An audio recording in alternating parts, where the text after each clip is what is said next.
என் அருமை உலகத் தமிழ் மக்களே, தாய்மார்களே, பெரியோர்களே, சிறார்களே, என் அருமை சீடர்களே, உங்கள் அனைவருக்கும் என் காலை வணக்கம்.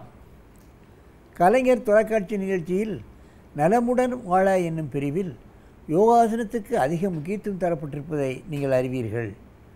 ஏன் முக்கியத்துவம் தரப்பட்டிருக்கிறது?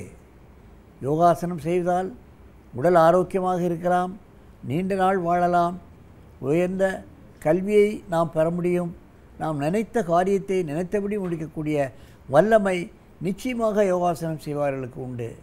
அந்த நிலையில் நமது அரங்கிற்கு என்னுடைய பெயரால் தாம்பரத்தில் நடைபெறும் ஒரு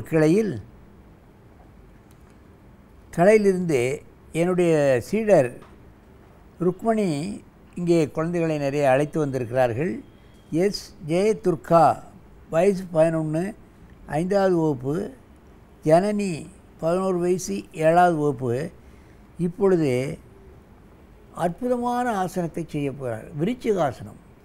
விருச்சிகம் என்றால் தேள் எப்படி இருக்குமோ அதே நிலையில் இவர்கள் இருக்கப் போகிறார்கள். நீங்கள் பார்க்க வேண்டும். இதெல்லாம் அற்புதமான ஆசனங்களும் தொடர்ந்து பயிற்சி செய்தால்தான் வரும். என் அருமை சீடர்களே, நீங்கள் மெதுவாக விருச்சிகாசனத்துக்கு வாருங்கள்.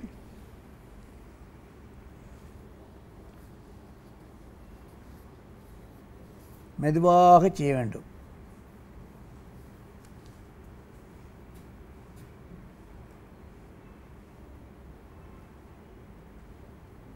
பாருங்கள், தேள் போன்றே இருக்கின்றது. முதுகு ஃப்ளெக்சிபிலிட்டி, முதுகுனுடைய வளையும் தன்மை நாளாக ஆக அது கூடிக்கொண்டே போகும், இளமை மேலிடும். அதோடு கையிலே உடம்பினுடைய அத்தனை பாரமும் தாங்கியிருக்கிற காண்டினால் புஜபலம் ஏற்படும். கழுத்து வலி, முதுகு வலி, இடுப்பு வலி, இது போன்ற நோய்களெல்லாம் இதில் நீக்கப்படும். ஆகவே இது எப்படி எங்களால் செய்ய முடியும் வயதானவர்கள் என்று கருதலாம். ஆனால் நீங்கள் சுவர் ஓரமாக நின்று கொண்டு பிறர் உதவியுடன் சுவரில் காலை வைத்து கொண்டு ஒரு துணையுடன் செய்வீர்களானால் முடிஞ்ச அளவு தலையிலே கையை வைக்க வேண்டாம். காலை நீங்கள் காலை உயர்த்தி சுவரில் முடிஞ்ச அளவு வைத்தாலே உங்களுக்கு முழுமையான பலன் ஏற்படும் என்பதை நான் இந்த நேரத்தில் நான் தெரிவித்துக் கொள்கிறேன். மெதுவாக இறக்குங்கள். நன்றாக மூச்சு இழுத்து கொள்ளுங்கள். உட்காருங்கள். இப்பொழுது ஒருவருக்கொருவர் நேராக பார்த்து கொண்டு செய்யுங்கள்.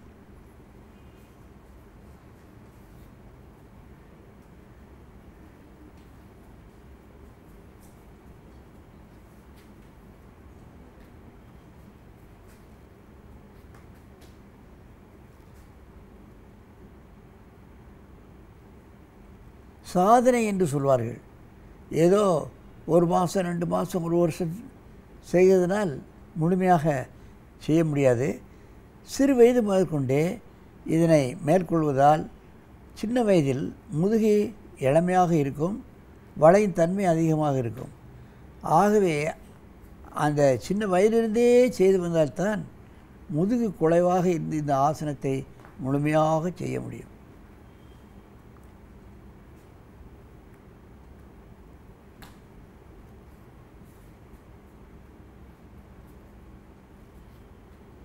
விருச்சிக ஆசனம்.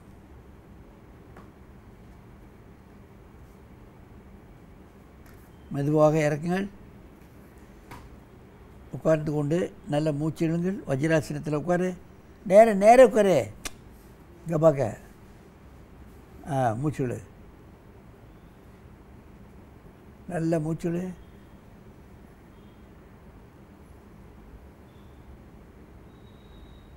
மீண்டும் 1 முறை செய்யுங்கள்.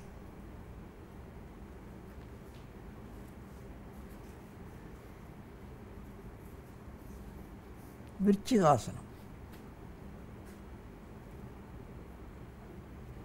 டிஸ்க் ப்ரலாப்ஸ் என்று சொல்வார்கள். முதுகு எலும்பு பிசைக்கப்பட்டது, அது ஆப்ரேஷன் தான் செய்ய வேண்டும், அதை எடுத்துவிட்டு பிளாஸ்டிக் எலும்பு வைக்க வேண்டும் என்றெல்லாம் சொல்வார்கள். ஆனால் முழுமையாக செய்யாமல் ஏதோ முடிந்த அளவு இந்த ஆசனங்களை எல்லாம் முயற்சி செய்தால் ஆப்ரேஷன் செலவிலிருந்து நாம் வெளிவந்து விடலாம். நமக்கு முழுமையான பலனும் நிச்சயமாக கிடைக்கும்.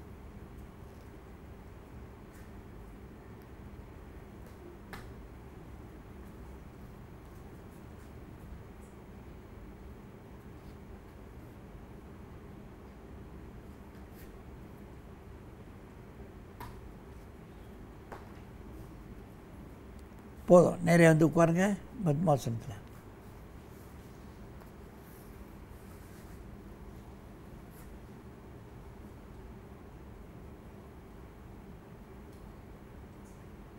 சொல்லுங்க.